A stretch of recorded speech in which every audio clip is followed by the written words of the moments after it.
ఆడదానికి ఆడదే శత్రువన్న నానుడి నిజమేనన్న సంఘటన తూర్పుగోదావరి జిల్లాలో చోటు చేసుకుంది. తూర్పుగోదావరి జిల్లా ఐపోలవరం మండలం టీ కొత్తపల్లిలో జరిగిన సంఘటన మానవ సంబంధాలు ఎంత దిగజారిపోయాయో తెలిపేందుకు ఓ ఉదాహరణగా చెప్పుకోవచ్చు. లోవలక్ష్మి రామకృష్ణులకు వివాహం జరిగి 10 సంవత్సరాలు అయింది. వీరి కాపురం 3 సంవత్సరాలు సజావుగా సాగింది. అమాయకుడైన రామకృష్ణ పేరున అతని తల్లిదండ్రులు కొంత భూమిని ఇచ్చారు. అతనికి సంతానం కలిగితే వారికి, లేకుంటే అతని నలుగురు అక్కా చెల్లెలకు చెందేలా ఆస్తి పత్రాలు రాయించారు. అమాంతంగా పెరిగిన భూమి ధర విలువలను చూసి అక్కా చెల్లెలకు ఆశ కలిగి అతని భార్యను అతన్ని విడదీయడానికి ప్రయత్నిస్తున్నారు. ఈ విషయంలో లోవలక్ష్మి తన భర్తతో కాపురం నిలుపుకునేందుకు శతవిధాలా ప్రయత్నించింది. ఆఖరకు కోర్టు ద్వారా కూడా పోరాటం చేసింది. ఎంత పోరాటం చేసినా తన భర్తను చేరుకోలేక ఆఖరికి అతనిని ఎక్కడ దాచారో తెలియక తన ఆడపడుచుల ఇంటి ముందు దీక్షను చేపట్టింది. తన భర్తను తనకు చూపించాలంటూ ఆమె మీడియా ముందు కన్నీరు పెట్టుకుంది. నా పేరు కుంచులపల్లి లోవలక్ష్మి అండి. నా భర్త పేరు రామకృష్ణ. మాది టీ కొత్తపల్లి గ్రామం అండి, ఐపోలవరం మండలం. నాది వివాహం అయ్యి 8/4/2009 వివాహం అయ్యిందండి. నా భర్తతో సంవత్సరంన్నర నేను కాపురం బాగానే చేసుకున్నాను. తర్వాత నుంచి నా ఆడపడుచులు 4 అత్తయ్య మావే చనిపోయారండి. తర్వాత నా ఆడపడుచులు 4 కూడా అదరం కట్నం గురించి నన్ను అంతమంది వేధించేవారండి. ఇవ్వాల్సింది ఇచ్చిన కట్నం ఇచ్చినా కూడా ఇంకా కట్నం తెమ్మని నన్ను వేధించేవారండి. అప్పటి నుంచి నా భర్తని నా మీద గొడవ పెట్టి నా భర్త నన్ను ఎదిరిసేయాలని చూసేవారండి.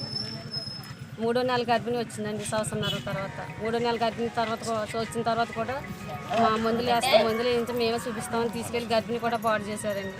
అప్పటి నుంచి నేను కోర్టులోనే తిరుగుతున్నానండి. కోర్టులో 2011లో నేను రాజమండ్రి జిల్లా కోర్టులో కేసు వేసానండి. కేసు వేస్తే అక్కడ నన్ను గార్డెన్గా ఏర్పాటు చేశారండి. అది ఎలా చెల్తుందండి, వాళ్ళు మళ్ళీ 2014లో హైకోర్టుకి అప్పీల్ చేశారండి. 2014లో హైకోర్టు అప్పీల్ చేస్తే 2017కి నాకు నా భర్తను అప్పచెప్పని కోర్టు వారు ఆదేశాలు ఇచ్చారండి.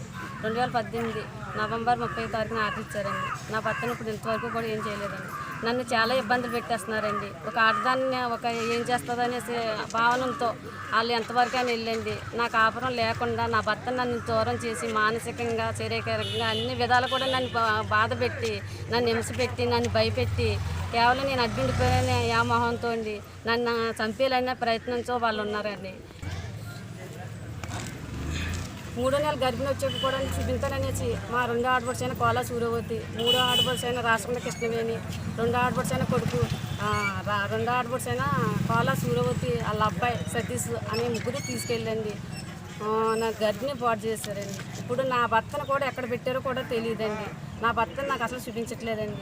మొన్న ఇలాగే నేను అడుగుదామన్నా మొన్న 1వ తారీఖున వచ్చితే వాళ్ళు కనిపించకుండా వాళ్ళందరూ వెళ్ళిపోయండి. 3 రోజుల తర్వాత వాళ్ళందరూ వచ్చి ఇప్పటికీ నా భర్తను కూడా నాకు కనిపించకుండా, ఈ ఊళ్ళో అంటూ ఏం లేకుండా ఎక్కడ పెట్టారు, ఏం చేశారో కూడా నాకు తెలియదండి.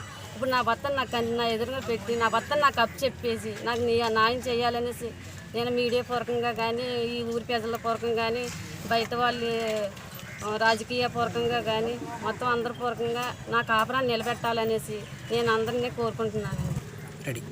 నా ఆడపడుచులు 4 పేరు, ఫస్ట్ ఆవిడ పేరు ఎన్నాడు సత్యనారాయణమ్మ, ఆమె భర్త శాసగిరిరావు, 2 ఆడపడుచు కోలా సూర్యవతి, ఆమె భర్త